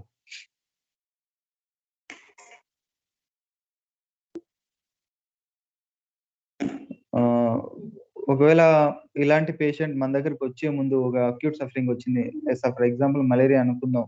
దానికోసం వేరే ట్రీట్మెంట్స్ తీసుకున్నాడు ఆల్రెడీ, కానీ క్లియర్ అవ్వలేదు. అది అలోపతి క్వినైన్స్ కావచ్చు, లేదా హోమియో డాక్టర్ దగ్గర only symptom based like whole pattern ఏంటి కన్సిడర్ చేయకుండా ఇచ్చే డాక్టర్ కావచ్చు. అలాంటి వారి చోట హెవీ డ్రగ్గింగ్ అయింది, లేదా లో ప్రోటీన్సిస్, లేదా నెంబర్ ఆఫ్ మెడిసిన్స్ పడిపోయాయి. అప్పుడు మన దగ్గరికి వచ్చే టైంకి పిక్చర్ డిస్టర్బ్ అయిపోయి ఉంటది. మనం వెయిట్ చేయాలి. తన లైక్ 3 డేస్, 4 డేస్ వెయిట్ చేస్తే గిన తన ఒరిజినల్ పిక్చర్ బయటకొస్తుంది. అలా వచ్చినప్పుడు ఆహ్, అది ఏంటి, ఏమేమి సింప్టమ్స్ ఉన్నాయనేది నోట్ చేసుకొని దాన్ని బట్టి మనం ప్రిస్క్రైబ్ చేయాల్సొస్తుంది. ఒక యాంటిడోట్ ఇవ్వాల్సి రావచ్చు మోస్ట్ ఆఫ్ ద కేసెస్. ఏవేవైతే ప్రెజెంట్ చేస్తున్నాడో వాటన్నిటిని ఇంక్లూడ్ అయ్యేలాగా, లేదా వాటిని కంప్లీట్ యాంటిడోట్ చేసేలాగా ఒక మందు సెలెక్ట్ చేసుకొని ఇవ్వాల్సొస్తుంది. దాని తర్వాత ఏదైతే ఒరిజినల్ నేచర్ బయటకొస్తుందో దాన్ని తీసుకోవాల్సొస్తుంది. In cases some cases malaria ఫీవరే like 2 different sets of malaria ఒకే పేషెంట్‌లో ఎగ్జిస్ట్ అవ్వచ్చండి. ఆహ్, ఒక మలేరియా ఫీవర్‌కి సంబంధించి ఆహ్, కెంట్‌గారు యాజ్ ఇట్ ఈజ్ ఇచ్చిందైతే ఈవినింగ్ టైమ్‌లో వస్తుంటుంది. ఈవినింగ్ టైమ్ చిల్ స్టార్ట్ అవుతుంది. చలి దాని తర్వాత వణకడం, ఫీవర్ వచ్చేస్తుంది, స్వెట్ వచ్చేస్తుంది. అది ఈవినింగే ఒక సెట్ వస్తుంది. దాంతో పాటుగా ఆ నెక్స్ట్ డే మళ్ళీ ఇంకొక ఎపిసోడ్ వస్తుంది. అది మార్నింగ్ టైమ్స్‌లో వస్తుంది. మార్నింగ్ చలి వచ్చేసి ఫీవర్ వచ్చేస్తుంది. అండ్ దెన్ అది తగ్గిన తర్వాత మళ్ళీ ఈవినింగ్ వస్తుంది. దాని తర్వాత మార్నింగ్ వస్తుంది. సో, ఇలా 2 సెట్స్ ఆఫ్ మలేరియల్ డిసీజ్ ఒకరిలోనే ఎగ్జిస్ట్ అయ్యి ఉండొచ్చు. ఇలాంటి కేసెస్ కూడా ఉంటాయి. అలా ఉన్నప్పుడు ఫస్ట్ ఏదైతే ఎక్కువ సఫరింగ్ ఉందో, ఏ ఎపిసోడ్ వచ్చినప్పుడు పేషెంట్ ఎక్కువ సఫర్ అవుతున్నాడో, ఆ ఎపిసోడ్‌ని కన్సిడర్ చేసి ఆ సెట్ ఆఫ్ సింప్టమ్స్ తీసుకొని దానికి ప్రిస్క్రైబ్ మందు ఇవ్వాలి. అలా ఇచ్చినప్పుడు ఫర్ ఎగ్జాంపుల్ ఈవినింగ్ అన్నప్పుడు లైక్ ఇప్పుడు పని చేస్తున్నాను. సో, అది ఎక్కువ బాదరింగ్ ఉంటే ముందు దానికి మందివ్వాలి. అది తగ్గిన తర్వాత వెయిట్ చేస్తే ఈ నెక్స్ట్‌ది ఈ ఫుల్‌గా ఎస్టాబ్లిష్ అవుతుంది. ఏదైతే మార్నింగ్ ఎపిసోడ్స్ వస్తున్నాయో అది. అలా వచ్చినప్పుడు ఆ మార్నింగ్ పిక్చర్‌ని తీసుకొని దాన్ని బట్టి మందివ్వాలి. అంతే తప్ప మొత్తాన్ని కన్సిడర్ చేసి మందులు ప్రిస్క్రైబ్ చేయడానికి పాసిబుల్ అవ్వదు సరిగ్గా అని చెప్పారు. Never prescribe for any 2 conditions unless they be complicated. So, same ఇందాక అక్యూట్ చెప్పిన క్రానిక్ వాటిని మిక్సప్ చేసి మందులివ్వద్దండి.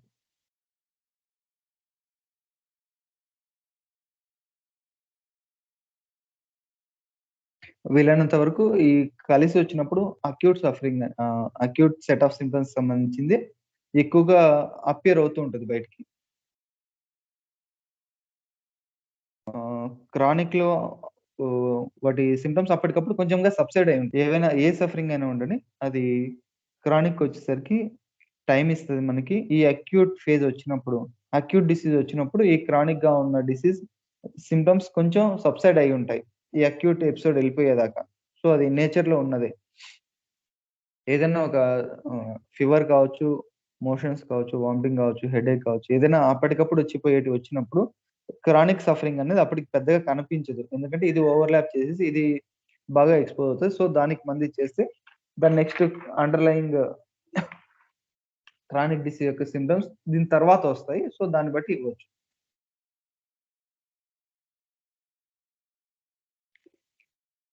తర్వాత కొన్ని వ్యాధులు మీజిల్స్ కావచ్చు, స్కార్లెట్ ఫీవర్ వచ్చేది అప్పట్లో. ఇప్పుడు చాలా తగ్గింది. సో, ఇలాంటి వాటిలో అయినా సరే వాటి సీక్వెలే ఉంటాయనేసి అలోపతి డాక్టర్స్ చెప్తూ ఉంటారు. ఇది తగ్గిన తర్వాత ఆహ్, లైక్ స్కార్లెట్ ఫీవర్ తగ్గిపోతే ఆహ్, కిడ్నీ ఫెయిల్యూర్స్ రావచ్చు. లేదా ఈ మీజిల్స్ ఎళ్ళిపోయిన తర్వాత ear pain, year discharges, deafness రావచ్చు. ఐ సింప్టమ్స్ రావచ్చు. ఇలా చెప్తూ ఉంటారు. వీటి తాలూకు సీక్వెలే ఉంటాయి అనేసి. కానీ అది అన్ని చోట్ల నిజం why because acute set of సింప్టమ్స్‌ని కరెక్ట్‌గా తీసుకొని మనం మందిస్తే ఈ సీక్వెల్ అనేవి మోస్ట్ ఆఫ్ ద టైమ్ ఉండవు. అండ్ ఈ సీక్వెల్ అంటే ఒక వ్యాధి దాని తర్వాత నుంచి ఈ వ్యాధులొచ్చాయి. ఇదొచ్చి తగ్గిన తర్వాత నుంచి నాకీ సింప్టమ్స్ సఫరింగ్ వచ్చాయి అన్నప్పుడు there must be an underlying psora. అతని నేచర్‌లో ఆ సోరిక్ మయాజం ఉంటేనే ఒక అక్యూట్ డిసీజ్ తాలూకు క్రానిక్స్ అనేటివి పడతాయి. ఈవెన్ ఇప్పుడు కరోనా వచ్చిన తర్వాత చాలా మంది పూర్తిగా రికవర్ అయిపోయారు. లేదు ఇంకా కొద్దిమంది ఏమవుతుందంటే అది వచ్చిన తర్వాత నుంచి కూడా ఆ వీక్‌నెస్ అలా లేదా దాని తాలూకు కాఫ్ ఇంకా ఇప్పటికి వస్తూనే ఉంది. ఇంకా సఫర్ అవుతూనే ఉన్నాం. ఇలా ఉన్నప్పుడు ఆహ్, ఈవెన్ దో అది అక్యూట్ అయినా కూడా దాని సీక్వెల్ ఎందుకుంటున్నాయంటే ఆ ఫస్ట్ ఎపిసోడ్‌లో ట్రీట్‌మెంట్ సరిగ్గా జరగలేదు. సెకండ్ థింగ్ ఆ పేషెంట్ లోపల ఇన్నర్‌గా ఉన్న స్టోరిక్ మ్యాజమ్ ఏదైతే ఉందో దాని కారణాన ఇప్పుడు దాని ఆఫ్టర్ ఎఫెక్ట్స్ అనేటివి ఉండిపోతున్నాయి. సో, మన దగ్గరికి ఆ అక్యూట్ కేస్ వచ్చినప్పుడు, అక్యూట్ స్టేజ్‌లో వచ్చినప్పుడు మనం జాగ్రత్తగా ట్రీట్ చేస్తే దాని తాలూకు ఆఫ్టర్ ఎఫెక్ట్స్ అనేటివి ఉండవు.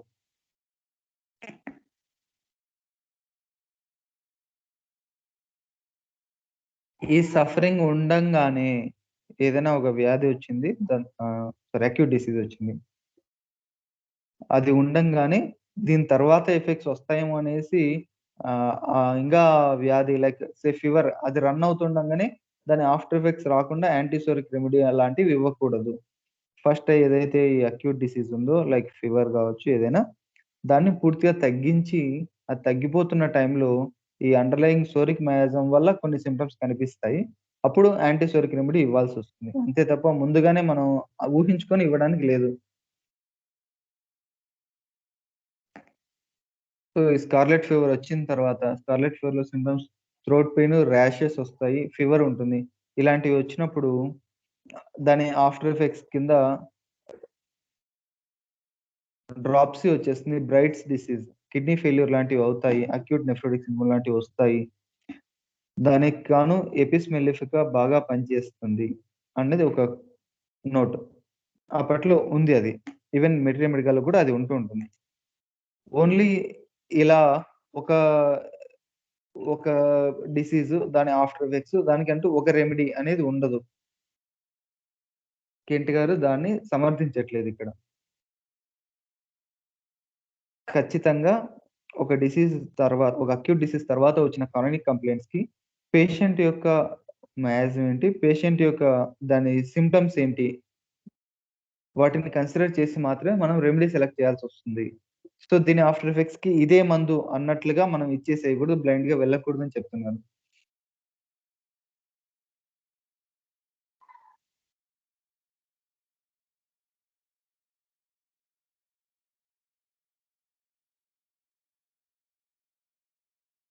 ఇలా ముందుగానే ఒక వ్యాధికి తాలూకు ఆఫ్టర్ ఎఫెక్ట్స్‌కి, దాని కాంప్లికేషన్స్‌కి ఇదే మందని కంక్లూజన్ డాక్టర్ మైండ్‌లో పెట్టుకోవద్దు.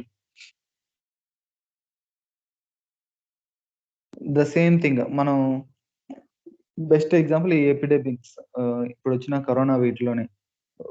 ఒక పర్టిక్యులర్ పేషెంట్ వచ్చాడు. తన తాలూకు సింప్టమ్స్ సో అండ్ సో ఉన్నాయి. దీనికి ఈ మందు ఇచ్చేసాం తగ్గిపోయింది. సో, ఆ మందుతో తగ్గింది కాబట్టి నెక్స్ట్ వచ్చే ఫర్దర్ పేషెంట్స్ అన్నిటికి ఇదే మందు పనిచేస్తుందని అనుకోవద్దు. ఫర్ ఎగ్జాంపుల్ ఆర్సెనిక్ ఆల్బమ్ కావచ్చు, బ్రైనే కావచ్చు ఎనీ రెమెడీ. ఈ ఈ వచ్చిన ఈ పేషెంట్‌కి ఇది తగ్గింది కాబట్టి నెక్స్ట్ వచ్చే వాళ్ళందరికి కూడా ఇదే పనిచేస్తుందన్న ధోరణిలో అయితే ఉండొద్దు ఎప్పటికి కూడా. వచ్చే ప్రతి పేషెంట్ కొత్త పేషెంటే మనకి. డిసీజ్‌ని అతని సింప్టమాటాలజీని ఫస్ట్ క్లియర్‌గా స్టడీ జేసుకోవాలి. వాటన్నిటిని నోట్ చేసుకోవాలి. దాని తర్వాత అందులోకి ఏ రెమెడీస్ ఇండికేట్ అవుతున్నాయనేది చూసుకోవాలి తప్ప, ముందుగానే ఒక బయాస్‌గా, ఒక ప్రెజుడిస్‌కి రావద్దు అని చెప్తున్నాను.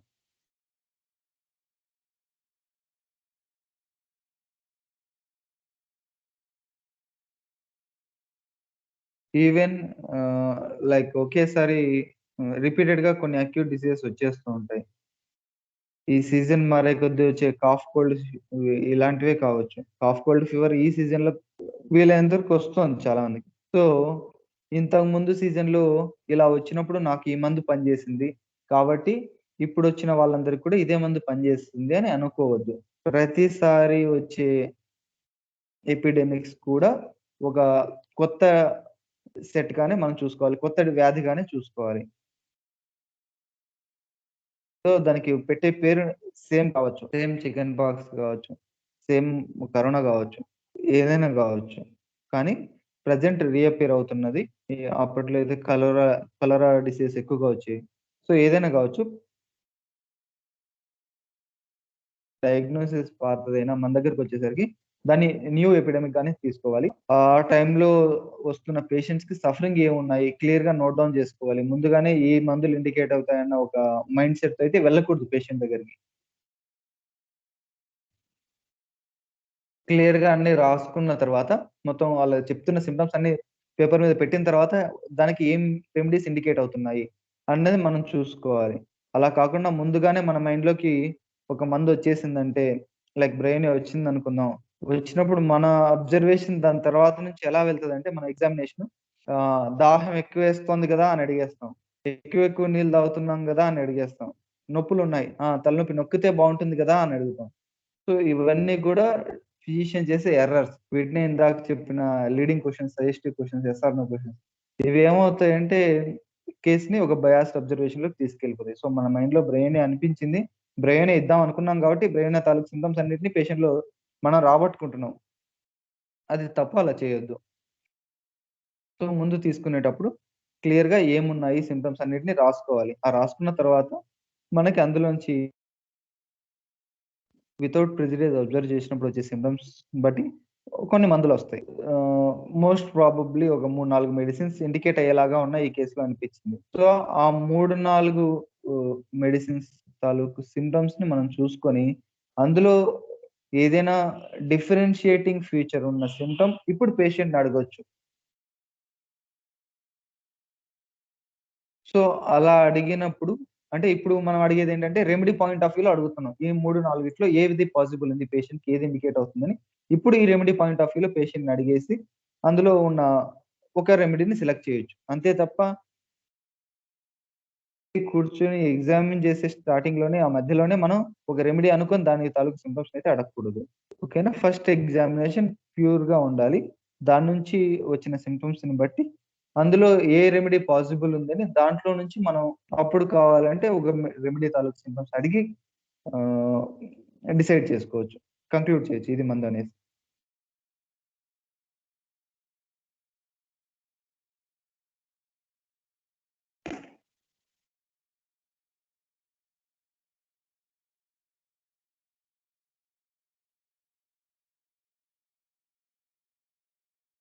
సో, దీనికోసం డాక్టర్ కావాల్సిన knowledge of the symptoms important. Knowledge of the disease కన్నా గూడా, నాలెడ్జ్ ఆఫ్ ది అనాటమీ వీటికన్నా గూడా, అక్కడ ఏం మార్పులొచ్చాయి అన్న దానికన్నా కూడా, ప్రిస్క్రిప్షన్‌కొచ్చేసరికి నాలెడ్జ్ ఆఫ్ ద సింప్టమ్స్ అవసరం. పేషెంట్ సఫరింగ్ ఏంటి? అందులో పెక్యులియర్ సింప్టమ్స్ ఏంటి అన్నది డిఫరెన్షియేట్ చేసుకోవటం ఇక్కడ రావాలి. అలా చేసుకున్నప్పుడు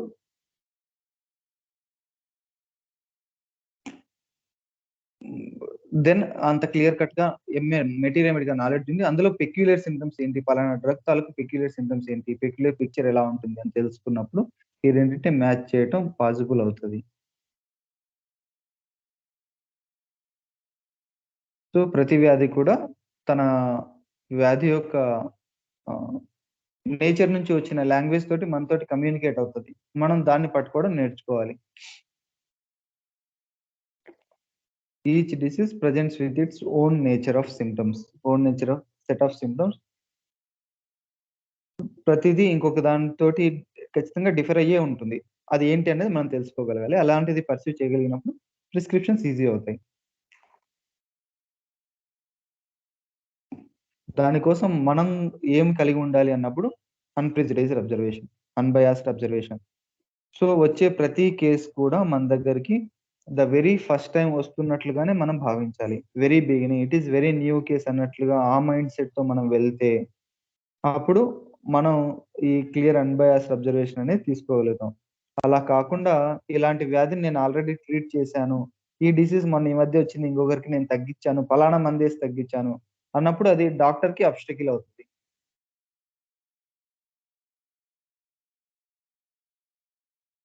so, study the case from its foundation. ఇదంతా కూడా it depends on the physician's ability to perceive what constitutes the మయాజమ్.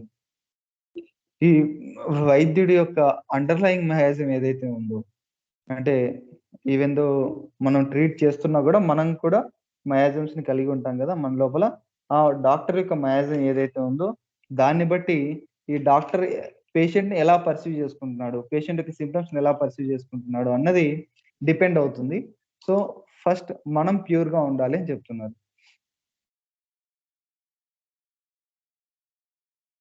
మన పర్సెప్షన్స్ డల్ ఉన్నప్పుడు మనం పేషెంట్‌కి సరిగ్గా న్యాయం చేయలేము. మన పర్సెప్షన్ క్లియర్‌గా లేనప్పుడు, మన పర్సెప్షన్ డల్‌గా, బయాస్డ్‌గా ఉన్నప్పుడు, మనం తీసుకునే సింప్టమ్స్ కూడా అలాగే ఉంటాయి. మనం ఇచ్చే రెమెడీ అలాగే ఉంటది. క్యూర్ రిజల్ట్ కూడా అలాగే ఉంటాయి. సరిగ్గా రావు. అలా కాకుండా మన పర్సెప్షన్ క్లియర్‌గా ఉన్నప్పుడు ఎవ్రీథింగ్ విల్ బి ఫైన్. ఆ తర్వాతవన్నీ కూడా. హనుమాన్ గారి గురించి చెప్తూ, Hanuman had a most wonderful perception. ఒకసారి అలా చూసేసిన వెంటనే, కొన్ని మాటలు విన్న వెంటనే తనకి పేషెంట్ యొక్క ఇన్నేట్ నేచర్ అర్థమైపోయేదట. అది ఎందుకొచ్చింది? ఎలా వచ్చిందంటే, ఆ హనీమన్‌లో ఆ ఇంట్యూషన్ ఉంది. తెలుసుకోవాలని, నేర్చుకోవాలని. హ్యూమన్స్ మీద ఉన్న, ఇందాక చెప్పిన హ్యూమన్ హార్ట్ అంటున్నారే, అలాంటి ప్రేమ స్వభావం ఉంది ఆయనకి. అండ్ హి హాస్ ద తను తన మీద ప్రూవ్ చేసుకున్నాడు మినీ రెమెడీస్‌ని. సో, దానివల్ల ఏమవుతుందంటే, మెడిసిన్ తాలూకు సింప్టమాటాలజీని మనం చదువుతున్నట్లుగా చదవడం కాకుండా ఆయన అనుభవించాడు. సో, తన బాడీ మీద డిఫరెంట్ రెమెడీస్ ఎలా పనిచేస్తాయి? వాటి సఫరింగ్ ఏంటి? ఏ మందైనా తీసుకోవచ్చు. అక్యూనేట్ అన్నప్పుడు అక్యూనేట్ అంటే ఎలా ఉంటుంది? దాని సఫరింగ్ ఎలా ఉంటదనేది ఫస్ట్ ఆయన సఫర్ అయ్యి, దాని తర్వాత బుక్‌లో రాసుకున్నారు. సో, ఈ అనుభవం ఉండటం వల్ల ఏమవుతదంటే, పేషెంట్‌లో వస్తున్నప్పుడు అది ఏంటి అనేది ఆయన ఈజీగా పర్సీవ్ చేసుకోగలుగుతాడు. ఈజీగా అర్థం చేసుకొని కంక్లూజన్ రాగలుగుతున్నారు. So, he saw the remedies, felt the remedies and he realised them.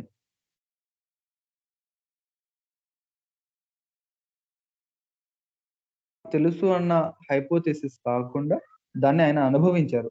దానివల్ల ఆయన పర్సెప్షన్ చాలా క్లియర్‌గా ఉండేది. దాన్ని చాలా క్లియర్ అనకుండా మోస్ట్ వండర్‌ఫుల్ అని జెప్పారు. సో, మనం అలా అవ్వాలి అన్నప్పుడు ఎయిదర్ మనం ప్రూవ్ జేసుకోవాలి, లేదా కైండ్ హార్టెడ్ కలిగి ఉండాలి.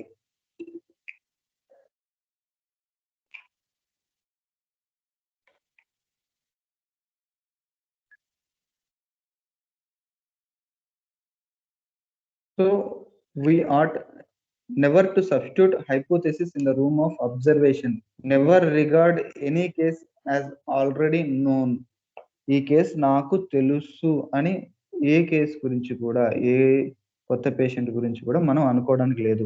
ఈవెన్ దో వ్యాధి పేరు ఆల్రెడీ విన్నా, అలాంటి వ్యాధి మనం ట్రీట్ చేసినా దాంతోటి సంబంధం లేదు. అలా ఉండగలిగినప్పుడే మనం క్లియర్‌గా, పూర్తిగా పేషెంట్‌ని సింప్టమ్స్ తీసుకోగలుగుతాం, మందివ్వగలుగుతాం, తగ్గించగలుగుతాం.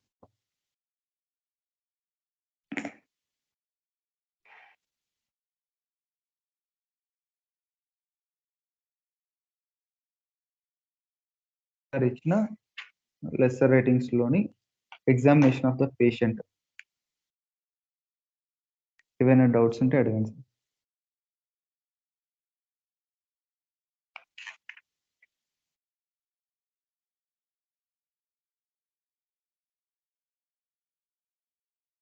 హలో!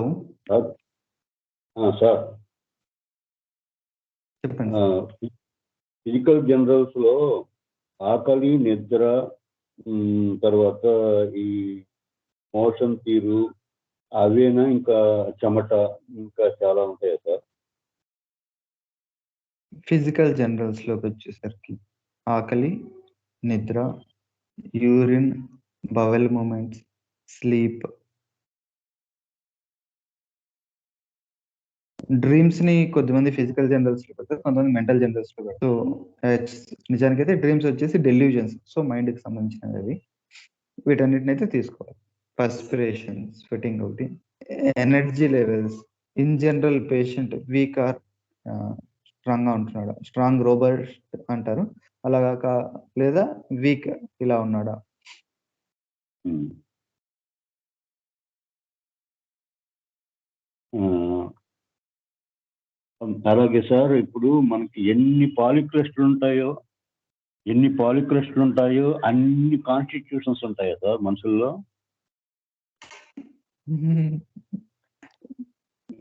పాలీక్రెస్ట్ అనే పదం గురించి మీరు తెలుసుకోవాలి. పాలీక్రెస్ట్ ఎలా వచ్చాయన్నప్పుడు అవి మెనీ నంబర్ ఆఫ్ పేషెంట్స్ మీద ప్రూవ్ చేసుండాలి. హ్మ్. అది different gender, different age groups అయ్యుండి వాళ్ళ మీద క్లియర్ ప్రూవింగ్స్ జరిగినప్పుడు వాటి తాలూకు సింప్టమ్స్ వస్తాయి కదా! అవి బాడీలో ఉన్న మోస్ట్ ఆఫ్ ది ఆహ్, ఆర్గాన్ సిస్టమ్స్‌ని ఎఫెక్ట్ చేసుండాలి. హ్మ్. అలా ఉన్న వాటిని మాత్రమే మనం పాలీక్రెస్ట్ అని చెప్తాం. హ్మ్. సో, పాలీక్రెస్ట్ అన్నప్పుడు పాలీక్రెస్ట్ అనే పదం ఎక్కడ వాడతాం అనేది చెప్తున్నాను. పాలీక్రెస్ట్ అన్నప్పుడు it has the affinity to many organ systems of a body. అది కళ్ళకి సంబంధించి చెవులు, నోరు, ముక్కు, గొంతు, థ్రోట్, బాడీ, కాళ్ళు, చేతులు, digestive system, respiratory system, urinary system, genital system ఇలా డిఫరెంట్ ఆర్గానిక్ సిస్టమ్స్ మీద అలాంగ్ విత్ ద మైండ్. ఇలాంటి ఎఫినిటీ కలిగి ఉన్నప్పుడు, ఇలాంటి వాటిని డిస్టర్బ్ చేసే కెపాసిటీ ఉన్నప్పుడు మాత్రం వాటిని పాలీక్రిస్ట్ అని చెప్తాం. అలా కాకుండా ఈవెన్ దో రెమెడీస్ చాలా ప్రూవింగ్స్ జరిగిన, చాలా ఇయర్స్ నుంచి వాడుకలో ఉన్నా కూడా వాటికి ఓన్లీ 1 ఆర్ 2 ఆర్గాన్స్ అఫినిటీ ఉన్నప్పుడు వాటిని పాలీక్రిస్ట్ అని చెప్పలేం. హ్మ్. ఓకేనా? ఇప్పుడు క్యాంథరిస్ అనే రెమెడీ చాలా ఇయర్స్ నుంచి ఉంది. కానీ దాని main affinity genito urinary organs. హ్మ్. మైండ్ మీద ఇంపాక్ట్ ఉంటది. మైండ్ సింప్టమ్స్ ఉంటాయి. జెనిటో యూరినరీ ఆర్గాన్ సిస్టమ్ మీద పనిచేస్తుంది. హ్మ్. సో, పాలీక్రిస్ట్‌లు అనేవి ఎలా వచ్చాయంటే ఇలా చెప్తున్నా. లైకోపోడియం కావచ్చు, సల్ఫర్ కావచ్చు, కెల్కేరి గారు కావచ్చు, పలస్టిల్లా కావచ్చు, లైకాసిస్ కావచ్చు, సెపియా కావచ్చు, ఫాస్ఫరస్ కావచ్చు. ఇవన్నీ ఏంటంటే మల్టిపుల్ ఆర్గాన్స్ మీద, ఆర్గాన్ సిస్టమ్స్ మీద ప్రూవింగ్స్ ఒస్తాయి. సింప్టమ్స్ ఒస్తాయి ప్రూవింగ్స్‌లో. అంటే ఒకే మందు హోల్ బాడీ మీద ఎఫెక్ట్ చూపిస్తుంది. సో, వాటిని మాత్రమే పాలీక్రిస్ట్ అని చెప్తాం. హ్మ్. ఇందాక అలాగే మీరడిగిన క్వెషన్ ఒక నిమిషం. మీరడిగిన దాంట్లో ఏంటంటే, ఎన్ని పాలీక్రెస్ట్స్ ఉన్నాయో అన్ని కాన్స్టిట్యూషన్స్ ఉంటాయన్నారా? అవును సార్. అదే నా డౌట్. ఆ! కాన్స్టిట్యూషన్ వచ్చేసరికి కాన్స్టిట్యూషన్ అన్నప్పుడు ఇట్స్ ఎ డిఫరెంట్ థింగ్. పాలీక్రెస్ట్‌కి కాన్స్టిట్యూషన్‌కి సంబంధం లేదు. హ్మ్. ఓకేనా? కాన్స్టిట్యూషన్ అన్నప్పుడు ఇతని వ్యక్తిత్వం ఇలా ఉంటుంది. Physical and mental makeup, mental nature ఇలా ఉంటుంది. ఫిజికల్ సెటప్, మెంటల్ సెటప్ ఇలా ఉంటుంది. అన్నది ప్రతి రెమెడీకి ఉంటుంది. హ్మ్. సో, దానికోసం మనం ఇప్పుడు చదువుకుంటున్న సబ్ క్లాస్ అండర్‌స్టాండింగ్. ప్రీవియస్‌లీ మనం ఇలా అనుకుంటూ వచ్చాం. ప్రూవింగ్స్ ఎక్కువగా లేకపోవటం వల్ల, ప్రూవింగ్స్ ఎక్కువ లేని రెమెడీస్ అన్నిటిని ఓన్లీ మదర్ టించర్స్‌లోను, సిక్స్‌లోను మాత్రమే వాడుతూ ఒక ఆర్గాన్ సిస్టమ్స్‌కి దాన్ని లిమిట్ చేసేస్తూ వచ్చాం. కానీ వాస్తవానికి ఏంటంటే ప్రతి రెమెడీకి దాని తాలూకు ఫిజికల్ అండ్ మెంటల్ మేకప్ అయితే ఉంటుంది. దాన్ని అలా హ్మ్. మనం ఇవ్వడం కోసం మనం చేయాల్సింది ఇప్పుడు నేర్చుకున్న సబ్ క్లాస్ అండర్‌స్టాండింగ్. ఇలా వచ్చినప్పుడు వెల్ ప్రూవెన్ రెమెడీస్ వాటి తాలూకు సింప్టమ్స్ ఎలా ఉన్నాయి? వాటిని ఒక చోటికి క్రోడీకరించుకొని, సో, దీని సోర్స్ ఇది. కాబట్టి ఈ సింప్టమ్స్ ఇలా ఉన్నాయి. వీటి సెన్సేషన్స్ ఇలా ఉన్నాయి. వీటి ఫంక్షన్స్ ఇలా ఉన్నాయి. సో, సేమ్ సోర్స్‌కి సంబంధించి unproven remedies, less proven remedies. So, అవి ఎలా ఉండొచ్చు? వాటన్నిటిని తీసుకొచ్చేసారిప్పుడు. హ్మ్. ఈవెన్ దో అవి పాలిక్రెస్ట్ కాకపోయినా ఓన్లీ సమ్ అఫినిటీ మాత్రమే కలిగి ఉన్నా కూడా దాని తాలూకు physical and mental makeup differ than the others. ఇందాకిచ్చిన ఎగ్జాంపుల్‌లోని క్యాంథారిస్‌కే క్యాంథారిస్ అంటే ఇప్పుడున్న అవగాహన ఏంటంటే it's an insect. So, insect కన్నా ముందు it is an animal. So, మనం కేస్ తీసుకుంటున్నప్పుడు దాని తాలూకు యానిమల్ బిహేవియర్ రావాలి. అందులో నుంచి ఇన్సెక్ట్ క్వాలిటీస్ రావాలి. అందులో నుంచి క్యాంథారిస్‌ని స్పెసిఫై చేసే సింప్టమ్స్ రావాలి. అప్పుడు ఈ క్యాంథారిస్ రెమెడీని అతని పాథాలజీ ఎంత డీప్‌గా ఉన్నా ఉంటని, ఎంత వర్సన్ అయి ఉంటని తగ్గించగలుగుతుంది. హ్మ్. Okay sir. సో, ఇప్పుడున్న అవగాహనను బట్టి ఏంటంటే, ప్రతి రెమెడీకి దాని ఓన్ కాన్స్టిట్యూషన్ ఉంటుంది. ఆ సింగిల్ కాన్స్టిట్యూషన్‌కి అది ఎగ్జాక్ట్‌గా మ్యాచ్ అవ్వగలుగుతుంది. మనం ఆ అబిలిటీ కలిగి ఉంటే. మ్యాచ్ చేసే అబిలిటీ కలిగి ఉంటే. ఇప్పుడు ఒక క్రానిక్ డిసీజ్‌తో పేషెంట్ వచ్చినప్పుడు లేదా ఒక అక్యూట్ డిసీజ్‌తో పేషెంట్ వచ్చినప్పుడు ఆ డిసీజ్‌కి మనం తగిన రెమెడీని ఇచ్చినాక అది మళ్ళా రిపిటేషన్ జరుగుతుందేమో అని చెప్పి దానికి మనం ఒక క్రానిక్ డ్రగ్‌ని కూడా వేయాలంటారు కదా సార్. ఈ క్రానిక్ డ్రగ్ అనేది వేరేగా ఉంటదా? అతని కాన్స్టిట్యూషన్‌ది అవుతదా?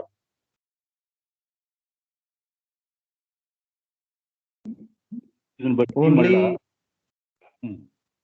రిపీట్ అవుతున్న డిసీజెస్ రిపీట్ అయ్యేవి కొన్ని ఉంటాయి. లైక్ మనకి ఆర్గనాల్‌లోనే ఇచ్చాడు.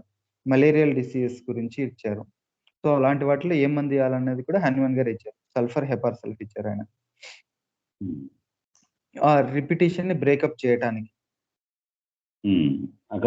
అలాంటి విషయాల్లో మనం ఇక అది ఫిక్స్‌డ్‌గా ఉపయోగించుకోవచ్చు ఆ పాయింట్.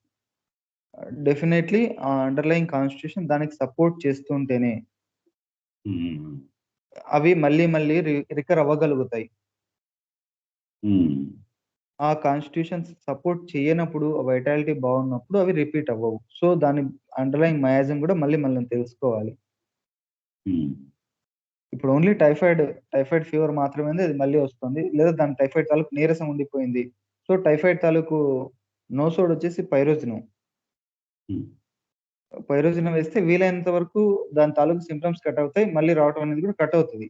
లేదు అయినా కూడా వస్తోంది అన్నప్పుడు డెఫినైట్‌లీ మనం అక్కడ అతని కాన్స్టిట్యూషన్ తెలుసుకోవాలి ఖచ్చితంగా. తన మెంటాలిటీ ఏంటి? ఎలా ఉంది? దాన్ని బట్టి మనం మందిచ్చినప్పుడే తన వైటాలిటీ ఇంక్రీజ్ అవుతది. దాన్ని తట్టుకోగలిగే శక్తి వస్తుంది. హ్మ్. ఫస్ట్ ఎపిసోడ్, 2 ఎపిసోడ్స్ వచ్చాయి. 3 ఎపిసోడ్స్ వచ్చాయి. ఓన్లీ సెపరేట్‌గా ఉంది. అంటే మనం ఫస్ట్ అక్యూట్ డిసీజ్‌లో అక్యూట్ సఫరింగ్‌లో మన దగ్గరికొస్తున్నాడా లేదా? మనం ట్రీట్ చేస్తున్నామా లేదా? ఒకటి డిపెండ్ అవుతది చాలా ఇక్కడ. హ్మ్. ఇందాక చెప్పింది అదే సార్. స్కార్లెట్, మీజిల్స్ వీటి విషయంలో చెప్పారు కదా!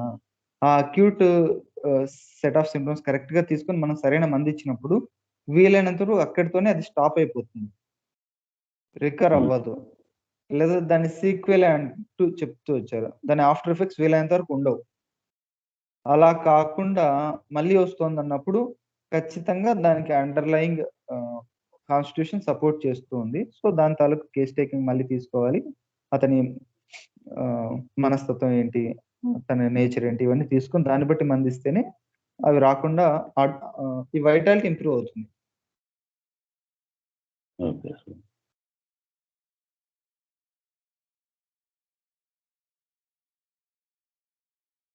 Right sir. Okay sir. ఇంకేమైనా డౌట్స్ ఉంటే చెప్పండి.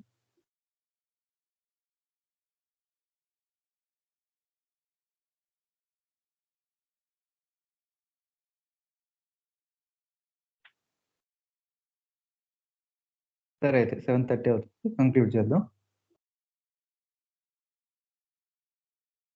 గురుర్బ్రహ్మ, గురుర్విష్ణుః, గురుర్దేవో మహేశ్వరः.